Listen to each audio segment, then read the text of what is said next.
Okay, so we stopped about 100 or so feet from the tree I was targeting. We're going to walk down to it and just assess it up before we come back and get our tools to cut it down and look at which way it's leaning and see where we can drop it.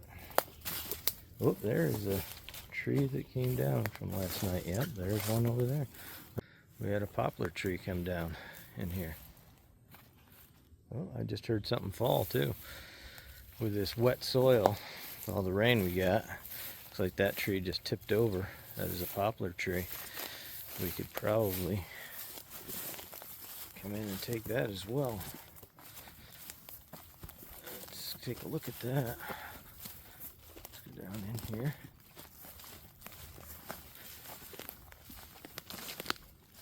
You can see how thick the forest is. Ever since that ash borer beetle came in, this used to be, it didn't have so much stuff on the floor. You know, here and there you had spots that were thick with lower growth, but I don't know, it's probably 5 years ago that the ash borer beetle came through, and we had quite a bit of ash and it died.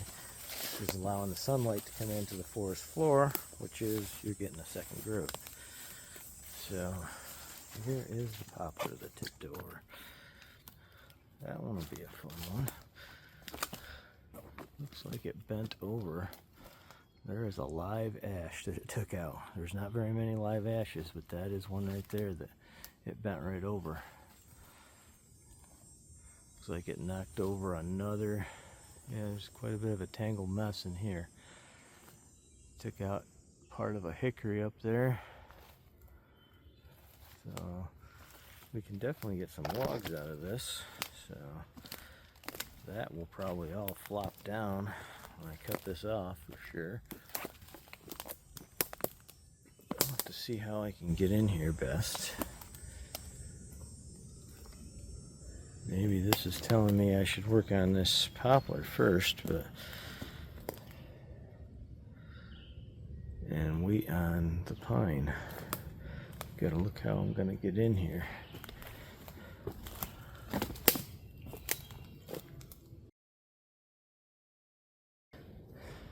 So here's where the poplar tree tipped up, pulled the ground up, pulled the roots out.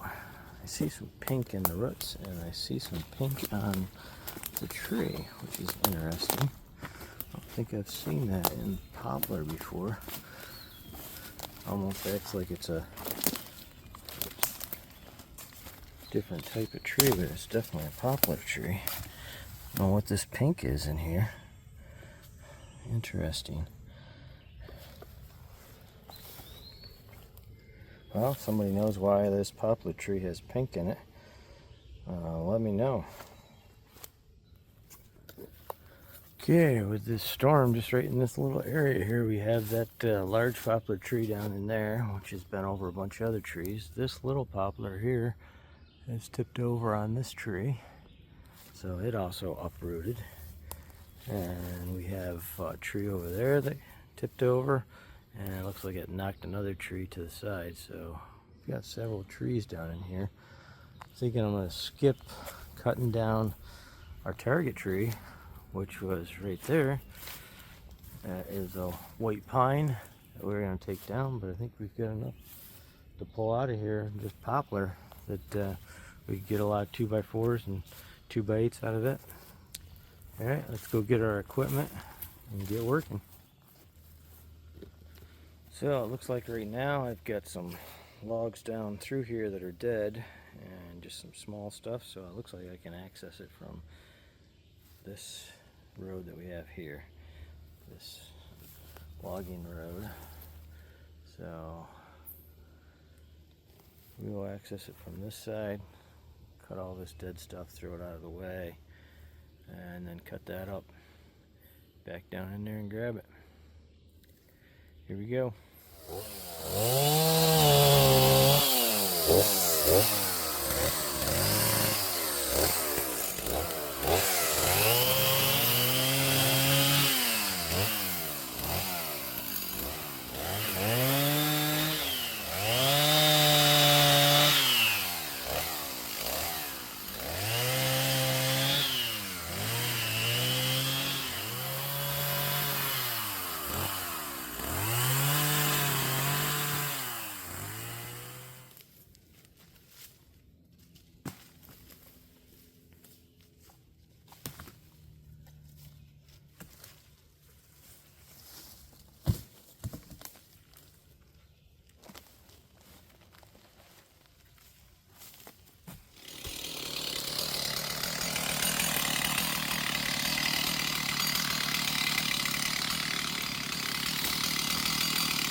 Okay, so here's the situation.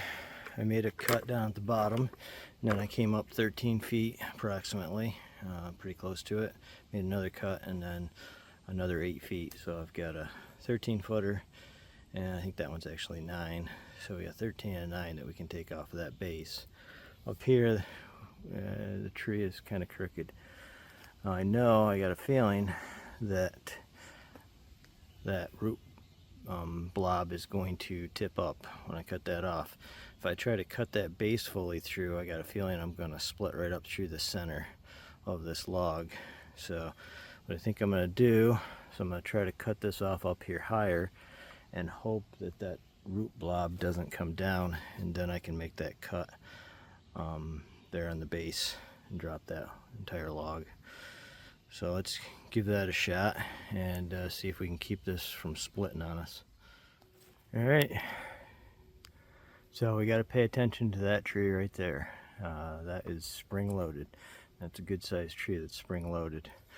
We're gonna reach out, so I brought down the 24-inch bar chainsaw with a 24-inch bar on it, just so I can stand a little farther away as I drop that section there down to the ground. And hopefully, we've got branches up in there all tangled, but we'll be a ways from that. This is the one here that is quite spring loaded. I think we'll be all right. Well, I hope we're all right. So we'll get this dropped, and hopefully that won't stand up. That root ball won't stand up. It'll stay laying down. If it stands up, I guess then we just drop the tree like a normal tree. So let's cut that off right in there. See what happens.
if you saw that, it actually pulled the tree as it, you know, I was cutting that off, it actually shifted the tree.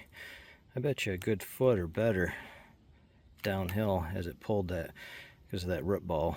Just pulled that tree right down through there.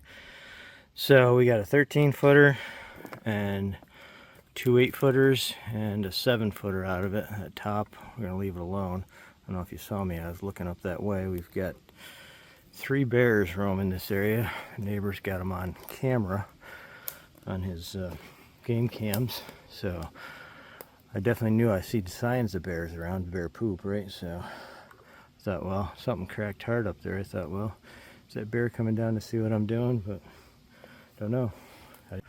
Alright, we're gonna back down in here. I'm gonna take one of these 8-footers first. Probably get this 8-footer out of the way, and then we'll come back and get that 13-footer.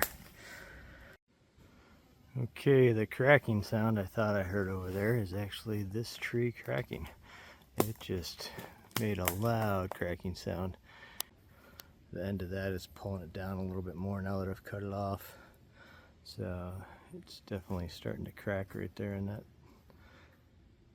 spot right there. You can see the bark's already shredded off it. It is ready to go. Not one I'm willing to cut the bottom out of. We'll let time take that one down, or at least give it some time before I take it down. Maybe even sometimes it's better to cut a lot of this stuff out, loosen that tension, but I don't think I'm gonna get that today. See, there is one hard rock maple there it bent over too. That's spring loaded. That's a shame. Nice hard rock maple. And then of course this hickory tree, this bunch of hickory trees, took the top of this one, this smaller one, out, which is fine. Broke that one off. Yeah, let's get to picking these logs up again. Guess that was a false alarm that it was an animal. It was that tree cracking.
Typically, you can see I've got one log on there, and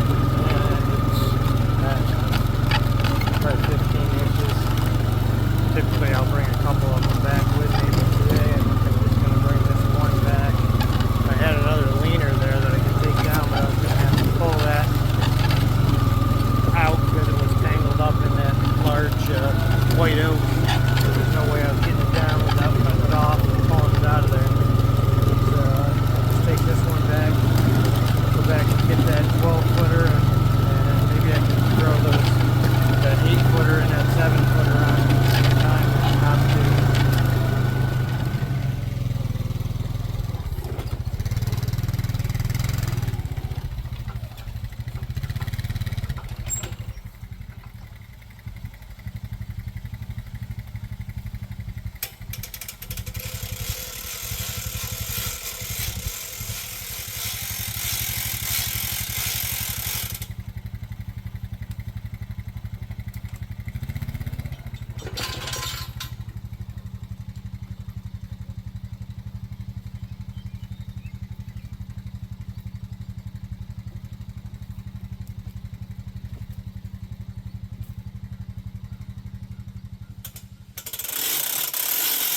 Yeah, this is pretty interesting. This pink on this poplar, I've never actually seen something.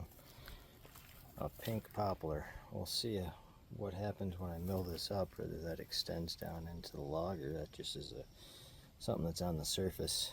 Maybe it's some kind of a fungus or some kind of a bacteria that is on the outside of the log, just in the underneath the bark. I don't know. Maybe if somebody knows, they can message me or comment on the video. So I think that's going to end it for today. We got storms brewing. Yesterday, quite a few tornadoes in the area. Some people are still out of power. So I think I'm going to call it a day of going out in the woods. I have a lot of dead ash out there, and they start dropping. The branches do. You get some wind or you get some rain, and they just start falling down to the ground. So I'm going to call this a day, and appreciate you guys watching. And we will be back next time. Hopefully I'll be mowing this poplar up, and we'll get to see if we've got some pink that runs through that poplar. Alright, thanks for watching. Oh, don't forget to like and subscribe. Thanks, everyone.